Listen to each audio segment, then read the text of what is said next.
para que presten atención. La primera es que nos mantengamos siempre dentro del sendero, no salir de ella por favor. La segunda, cualquier pregunta que ustedes deseen hacérmela, me la hacen, pues la idea es que no se vayan con la duda. Y toda toma fotográfica que ustedes deseen hacer, cualquier toma está permitida, pero siempre y cuando sea dentro del sendero. ¿Okay? Bueno, avanzamos al siguiente panel para poder iniciar con la explicación. Me encuentro ubicado en el Valle Supe, y quizás por ahí han ingresado ustedes. Este es el valle que hago yo mención, donde en el año 1994 la arqueóloga doctora Ruth Shai Solís llega por primera vez acá al valle a hacer la prospección, donde ella camina a ambas márgenes de este río Supe,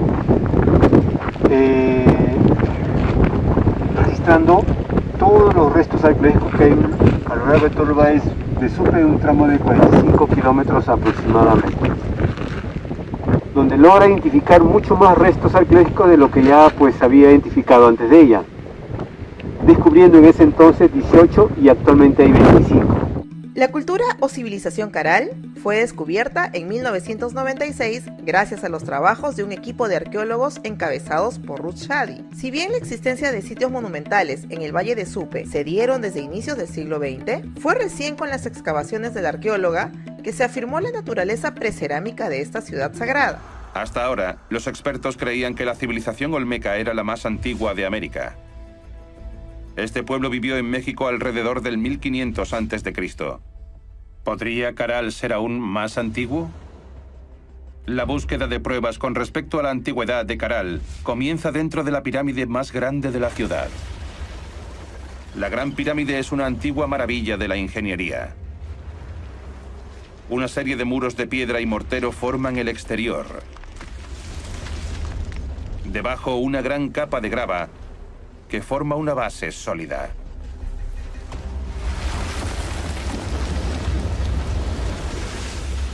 Detrás, grandes rocas metidas en redes, llamadas shikras, se amontonan contra los muros de contención internos para reforzar la estructura.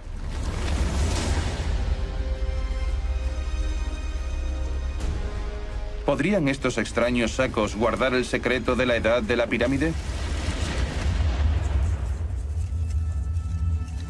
El aire seco del desierto ha preservado las shikras en condiciones increíbles.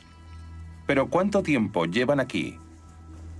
Las redes están hechas de material orgánico, como juncos o hierba, por lo que los científicos pueden usar la datación por carbono para calcular su edad. Las bolsas de shikra, al ser de material vegetal, nos permite saber cuándo fueron construidos estos edificios. Entonces, ¿qué edad tiene este yacimiento? Los resultados revelan que es mucho más antiguo de lo esperado. Caral data de hace casi 5 milenios. Miles de años antes de que surgieran las culturas olmecas, mayas o incas. Por ello, sabemos que esta fue la ciudad más antigua de América. La ciudad de Caral prosperó durante 1000 años antes de asfixiarse en las arenas del desierto. Su pueblo forjó la primera civilización de América. La civilización significa organización social compleja, significa avanzado conocimiento en ciencia y tecnología, significa vida organizada con autoridades, y eso es lo que hemos encontrado en esta civilización de Caral. Los arqueólogos pensaban que todas las culturas seguían un camino similar. La guerra era una fuerza motriz y la cerámica un requisito previo para cualquier nueva civilización. Caral es la excepción a la regla. Este lugar es único en la historia de la humanidad. Lo que los arqueólogos encontraron aquí no se parece en nada a las otras civilizaciones primitivas. Y demuestra que hay diferentes caminos para llegar a la civilización. La increíble historia de Caral obliga a los arqueólogos a replantearse la historia de la civilización. Las pruebas halladas en este yacimiento demuestran que las sociedades pueden emerger de comienzos pacíficos, con base en el comercio y no en la conquista. y que una cultura puede ser lo suficientemente avanzada a nivel tecnológico como para construir edificios resistentes a los terremotos sin inventar primero la alfarería.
Nací en 1946, un 29 de diciembre. Mis padres han sido Gerardo Heinz Shadi Werner, un inmigrante que escapaba de Praga en la Segunda Guerra Mundial. Mi madre, Rosa Solís Pita, de Pacarán, Cañete. Ellos tuvieron 4 hijos, yo fui la mayor de los 4. De mis hermanos, fui la única que se interesó por la historia, debido quizás a la influencia que tuvo mi padre en mí siendo la hija mayor. Conversábamos mucho sobre el pasado prehispánico en particular. A mi padre le sorprendía bastante la magnificencia de los sitios que había conocido acá en Perú. Y luego, ya adolescente, estimulaba, creo, el interés que ya yo venía demostrando a través de los regalos de colecciones de libros que hacía para mi cumpleaños. Cuando estuve en el Colegio Juan Alarco, en la Gran Unidad, ya estaba esta bien definida. Yo pertenecía al club de museo. Yo feliz de estar entre huacos y visitando algunos sitios arqueológicos como la Huaca Juliana en aquel entonces. Ya en la universidad mi vocación estaba definida. Empecé como voluntaria a trabajar en la Huaca de San Marcos, en un proyecto de excavaciones que por aquel entonces se llevaba en la ciudad universitaria. Seguí la especialidad de arqueología en San Marcos, paralelamente con la de educación y aprendizaje de lengua extranjera, inglés, y conforme fui desarrollándome profesionalmente y participando en las prácticas de arqueología, mi interés estaba totalmente dirigido hacia la investigación de las culturas prehispánicas. Yo conocí a Ruth en la universidad, ella como estudiante, yo como profesor, en el año 1966, perdón, 66. Yo regresaba de mi experiencia en la Universidad de Huamanga, donde estaba como profesor, y ella estaba en ese momento participando en unas excavaciones de la universidad en la Huaca San Marcos. Y es allí donde la conocí, haciendo arqueología con mucho entusiasmo, siempre con ese característico fervor que ella tiene por la arqueología, ¿no? Totalmente bañada en tierra, ¿no? Es la primera imagen que yo tengo de ella, y su fervor, su pasión por lo que estaba haciendo. En ese momento la Huaca San Marcos era para ella el punto fundamental de existencia del país, ¿no? Totalmente. Concluí los estudios en la Universidad de San Marcos, pero ya estaba yo interesada en trabajar a través de las prácticas que había realizado en la Huaca San Marcos. Trabajé un tiempo en Ancón, acompañando al arqueólogo Hermilio Rosas. Luego dirigí mi interés hacia la Sierra Norte, nororiente, a Chota. Trabajé mucho tiempo en el área de Pacopampa, en Querocoto, en torno a la cultura Pacopampa, un sitio muy interesante que ojalá algún día pueda ponerse en valor. Y casi 20 años de mi vida la he dedicado a trabajar en la cuenca del Chotano y en la cuenca del Utcubamba. Sobre Bagua, en la parte baja del Utcubamba hice mi tesis, inclusive la de doctorado. Paralelamente he tenido algunas pasantías fuera del país. Estuve en el Smithsonian Institution en Washington un año con los profesores Betty Meggers, una excelente arqueóloga y antropóloga, Clifford Evans. Después he estado un tiempo también dedicada a la museología, porque empecé a trabajar en el Museo Nacional de Antropología y Arqueología en 1970. Me hice cargo de la investigación arqueológica, del área de investigación. A mi cargo estuvo la revista Arqueológicas, y en este campo de la museología aprendí cómo debe conducirse un museo. Como decía Tello, un museo que no investiga es una institución muerta que no tiene nada importante que transmitir, porque la museología es saber organizar un museo al servicio de la investigación científica, del conocimiento de la historia que la sociedad debe conocer. El museo debe hacer una labor de investigación, de conservación, de proyección a la sociedad. Esa especialidad, a través de cursos, a través de entrenamientos que llevé dentro y fuera del país, me permitió en 1982 trabajar en el proyecto que se formó para la construcción del gran museo de arqueología que el Perú proyectaba tener. Debo decir que como mujer he tenido dificultades en esta sociedad de diversa índole. El machismo y el poner trabas por mi condición de mujer y encontrar aquellos mecanismos que podrían afectar en mi propio desarrollo profesional, esas cosas las he conocido.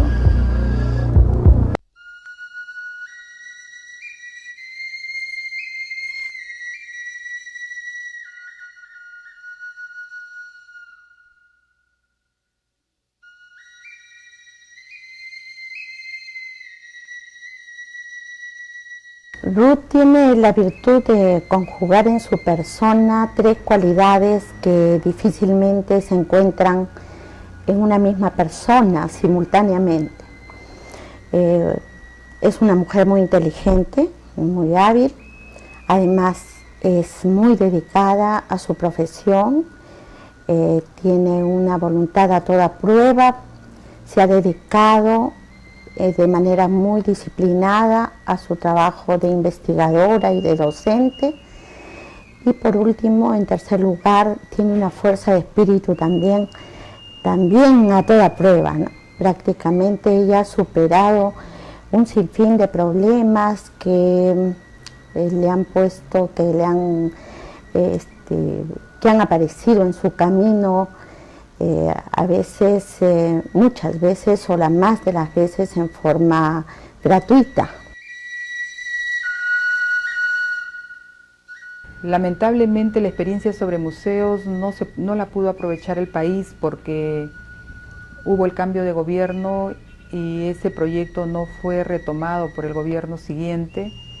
Se hizo el Museo de la Nación, que perdió la perspectiva porque no es sino mayormente una galería, no tiene las características del gran museo que se había programado, que tuviese actividades de investigación, de conservación, de proyección a la sociedad, ¿no? Esas son experiencias que deberíamos evaluar y creo que ubicar en el contexto de que en nuestro país no tenemos planificadas actividades en el largo plazo o siquiera en el mediano.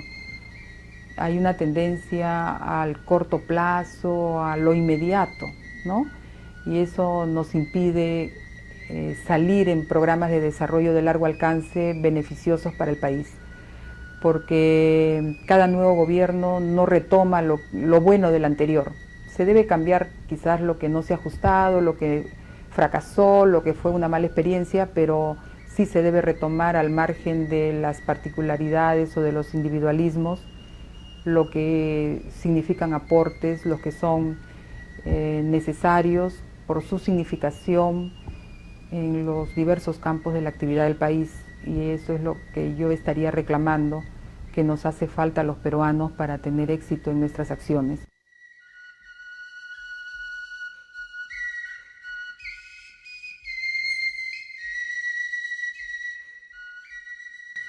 En el Perú es difícil hacer investigación y más aún en arqueología.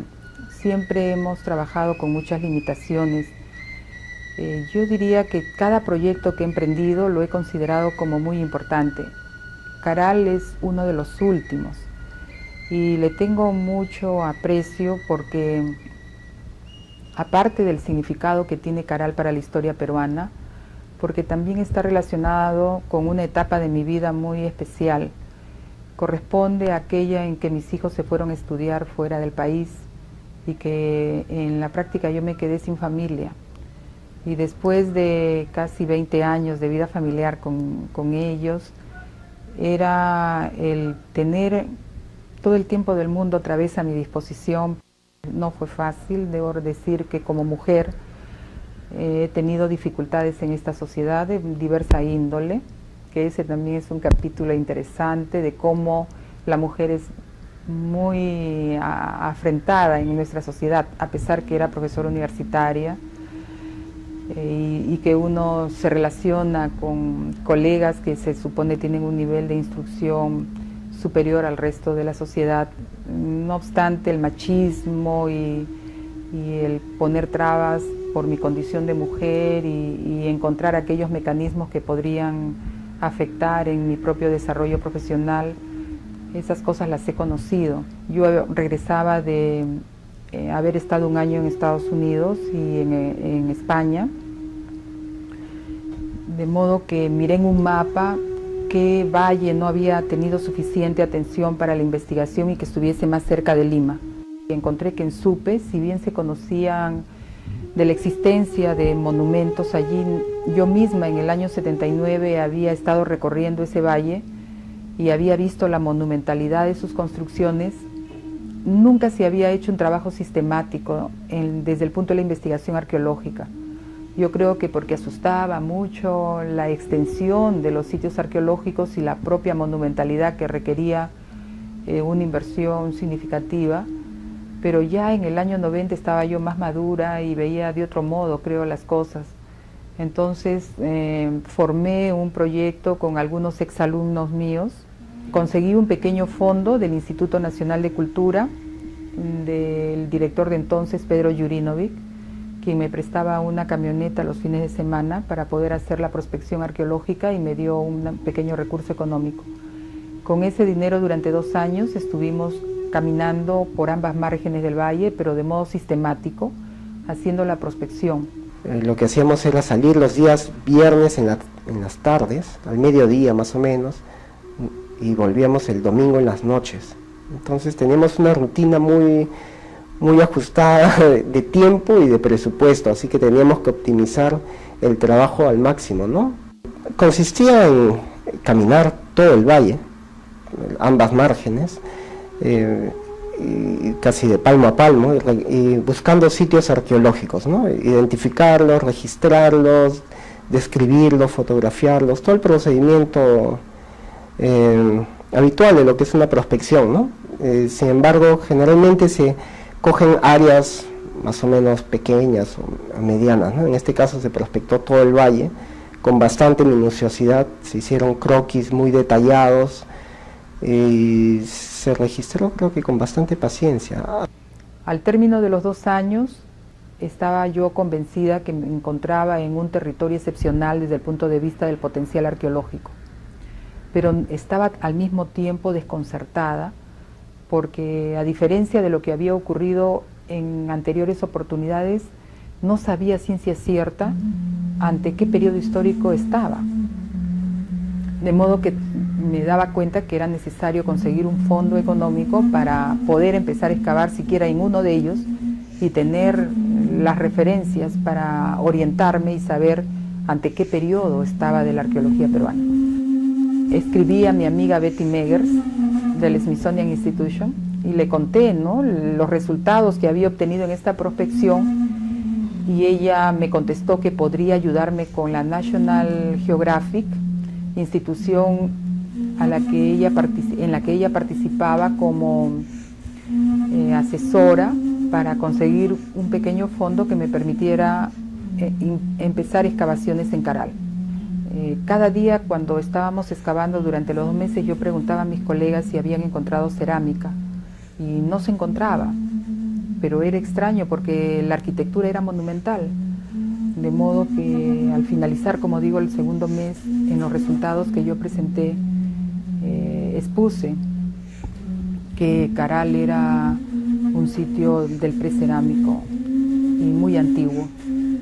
Más duro fue, sin embargo, con mis colegas peruanos, porque me acuerdo que la primera vez que los invité a Caral para que conocieran y transmitirles mis experiencias y los resultados, me miraban incrédulos y me decían: ¿no será que en lugar de ser precerámico es un sitio más bien acerámico, es decir, que quedó rezagado en cuanto a conocimiento del quehacer alfarero en relación con otros sitios? ¿No? O sea, fue una sociedad que no supo hacer cerámica mientras otras ya la hacían, eso es lo que me decían, ¿no? Entonces les dije no, porque una sociedad que sabe de matemáticas, que sabe de astronomía y que la plasma en las obras, no puede ser que no sepa hacer alfarería cuando otras ya lo están haciendo a su alrededor. Yo creo que aquí estamos frente a una sociedad mucho más antigua, cuando la alfarería todavía no era un quehacer que se había introducido en la vida de entonces. Sí, tuvo dificultades y sigue teniéndolas. Hay gente, no solamente arquitectos peruanos o extranjeros, científicos, gente interesada, obviamente, que desgraciadamente pues, o no ven bien el que siga siendo una mujer, por un lado, no ven bien que sea Ruth Shady misma, por una u otra razón que puedan tener, otros que quisieran ellos mismos ser los que llevaran adelante estos descubrimientos tan importantes, otra gente que cree que Ruth o que el grupo que está trabajando con Ruth tiene algún interés creado o alguna ganancia privada, y en el mundo en general también han habido, sé de un par de intentos de adueñarse, entre comillas, de ser los descubridores o los líderes o los jefes o los dueños de Caral y de todo el valle de Supe. Entonces, sí, Ruth ha sabido defenderse en eso, estamos apoyándola también ahora en eso, y creemos que hay que seguir, esto no va a parar, muchas personas van a seguir tratando de en alguna forma, mientras más famoso y más fuerte sea Caral y sus alrededores, más intereses encontrados, peruanos o fuera del Perú, van a quererse agarrar en algún lado Caral y obviamente perjudicar o poner de lado a Ruth o al grupo que esté trabajando con ella.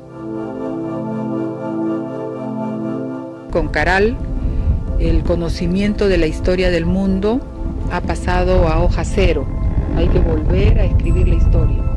Y yo creo que eso es así, y que los peruanos debemos tomar conciencia de la importancia y la significación y trascendencia que tiene Caral para la historia de la humanidad.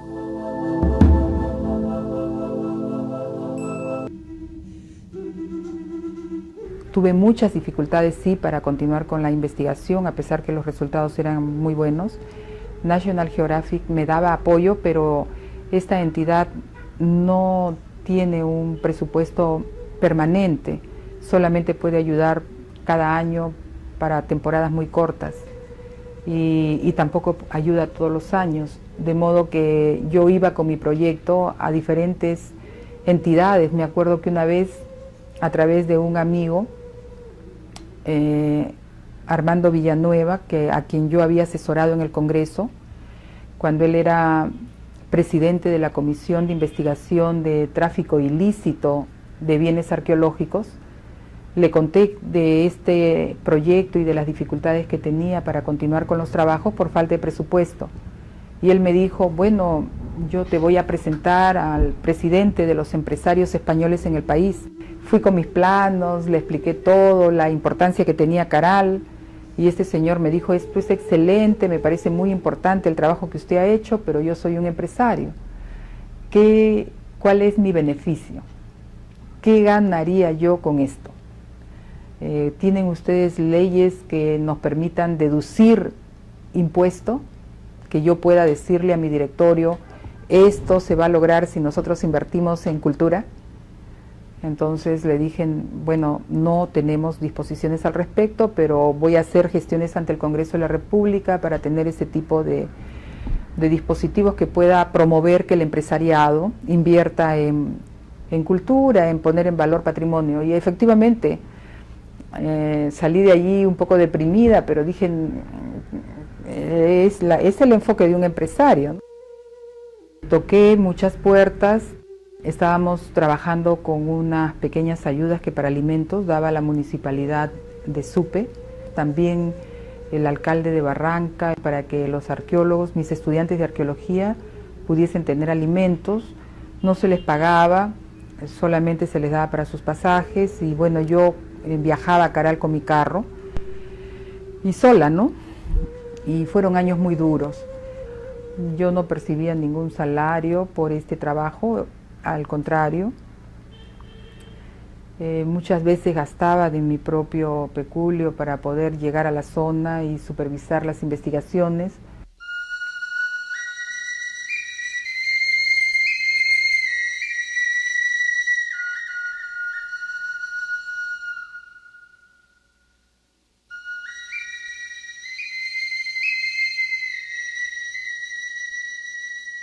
Caral tiene 66 hectáreas, 2 mitades, una baja y una alta. En cada mitad hay un templo principal con plaza circular, además de otras estructuras arquitectónicas. En total, como les adelanté, son 32 estructuras públicas, pero además hay sectores residenciales en cada mitad, así como en la terraza que colinda con el valle, donde se encuentra el sector residencial más grande. Caral fue ocupada a través de unos 1000 años. Tenemos 28 fechados radiocarbónicos que los hemos obtenido gracias al apoyo de colegas extranjeros. Estos fechados nos indican que Caral fue tan antiguo como las pirámides de Egipto, las pirámides de Giza. Diríamos que Caral se ubicaría al lado de los focos civilizatorios más antiguos del mundo, solo comparables en datación con Egipto y con Mesopotamia. Sería más antiguo que India, que China y por supuesto que cualquier otra sociedad de América, ¿no? Cuando en Caral se vivía produciendo conocimiento, como les dije, en ciencias, en el resto de América estaban viviendo todavía en forma de aldeas pequeñas, agrícolas, dedicados al cultivo y a la producción para la supervivencia.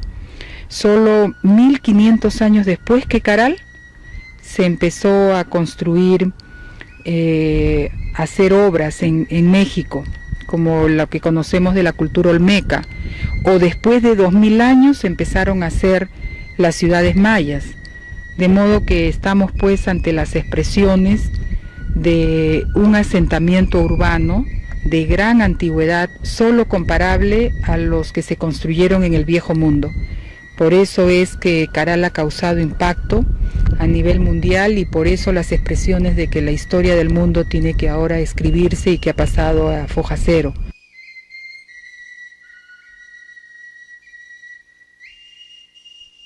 Acá se puede apreciar los muros de contención de las terrazas de la fachada principal de la pirámide mayor, pero también la plaza circular que ha sido ya consolidada en parte, donde se pueden ver sus monolitos, sus escaleras y el estilo de la arquitectura.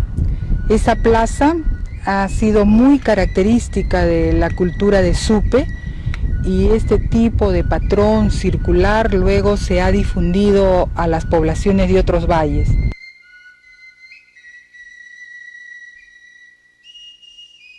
Se consideraba que el templo era como el ser humano, que tenía un periodo de nacimiento, un periodo de vida y un periodo en que le llega el ocaso, el deterioro y debe ser enterrado para volver a renacer. De modo que podemos identificar periodos de remodelación con periodos de renacimiento, o sea, periodos de cambios menores y periodos de cambios mayores. En estos monumentos, y en general casi en todos los monumentos que hay en el Perú, aún de épocas muy posteriores, siempre se da esa estratificación, por decir así, cultural y constructiva, ¿verdad? El criterio que adoptamos siempre en la conservación y restauración es de respetar todo ese proceso constructivo, no quedarnos con la época que más nos guste, por decir así, sino el respeto absoluto a esa superposición o estratificación cultural, poniendo en evidencia, lógicamente, aquello que está soterrado y que tiene valor, ¿no? Se pueden extirpar, como no, agregados superfluos que pueden ser contemporáneos o que no adicionan nada a la validez del monumento, ¿no?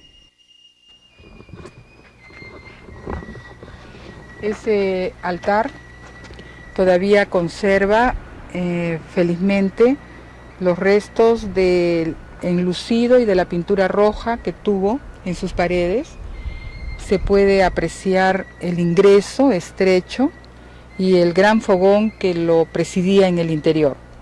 Estos altares circulares son muy característicos de Caral y luego fueron copiados por otras sociedades, como por ejemplo las de Casma, donde se pueden encontrar en un periodo posterior, hacia los años 1400, 1500 a.C., símiles, o sea, construcciones parecidas a estas.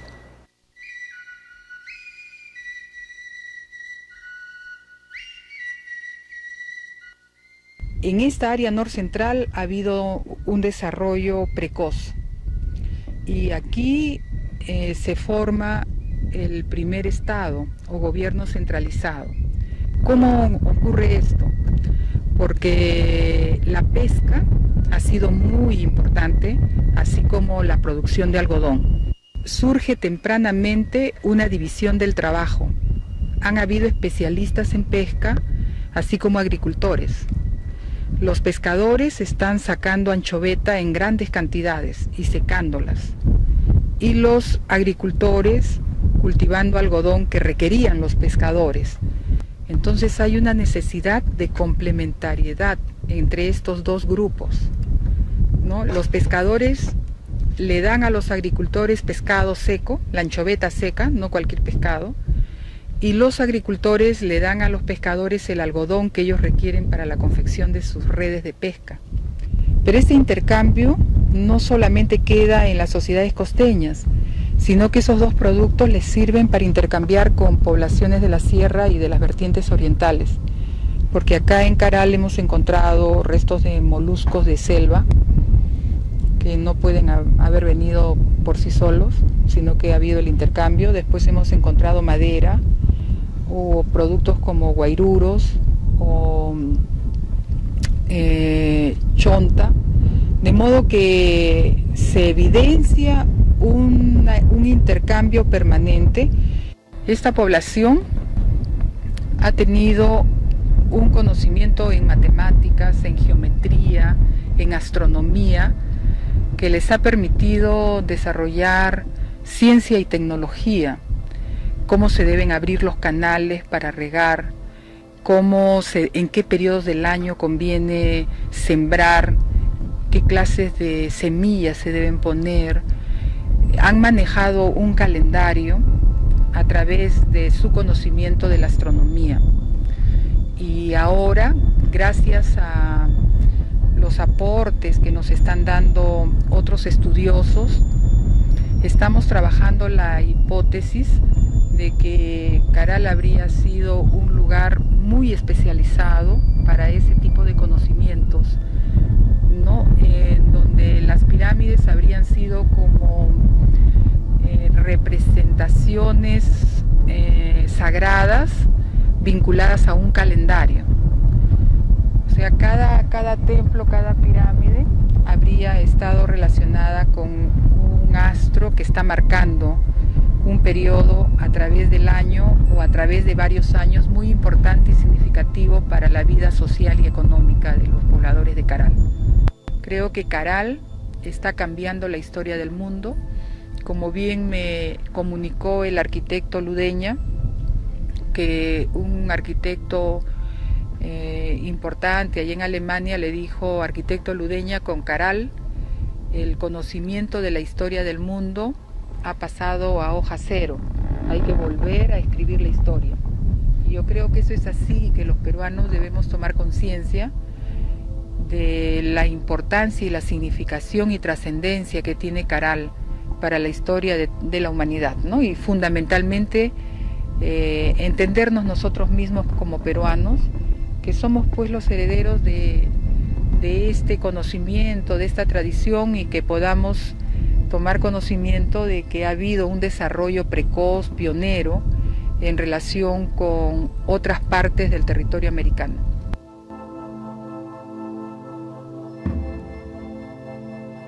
La visión nuestra ha sido, desde el principio, apenas empezamos a trabajar, mostrarle a la población del Valle, de la provincia de Barranca y de todo el Perú lo que Caral había sido y lo que significaba.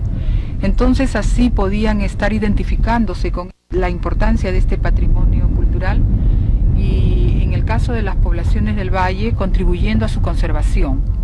Cuando hemos llegado a Caral encontramos que estaba lotizado, y el día de hoy todavía he debido dedicarle algún tiempo de la mañana para hablar con algunos campesinos que quieren estar cultivando en zonas con arquitectura monumental, explicándoles la importancia que esto tiene no solamente para ellos, sino para todo el país, para que se proteja y no se sigan destruyendo, ¿no?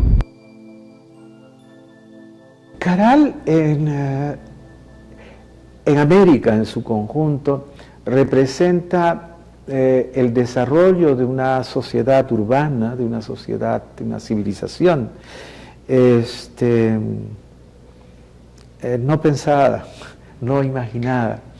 Nosotros siempre asociamos a un desarrollo agrícola muy avanzado y siempre asociamos a una sociedad con cerámica, ya con un arte muy desarrollado en los orígenes de la civilización.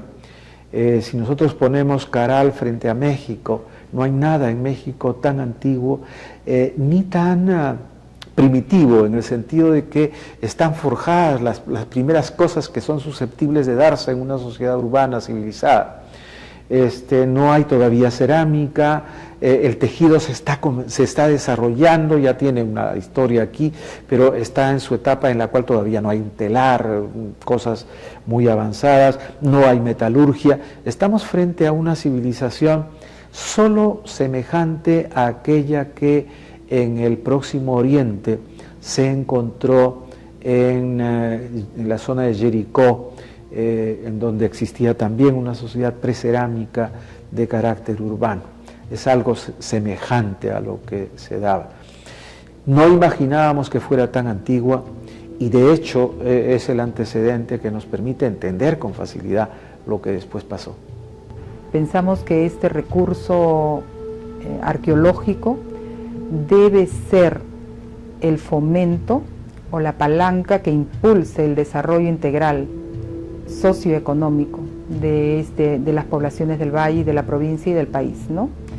De modo que estamos queriendo que a través de la elaboración de un plan maestro podamos orientarnos a futuro sobre cómo hacer este desarrollo integral y sostenible.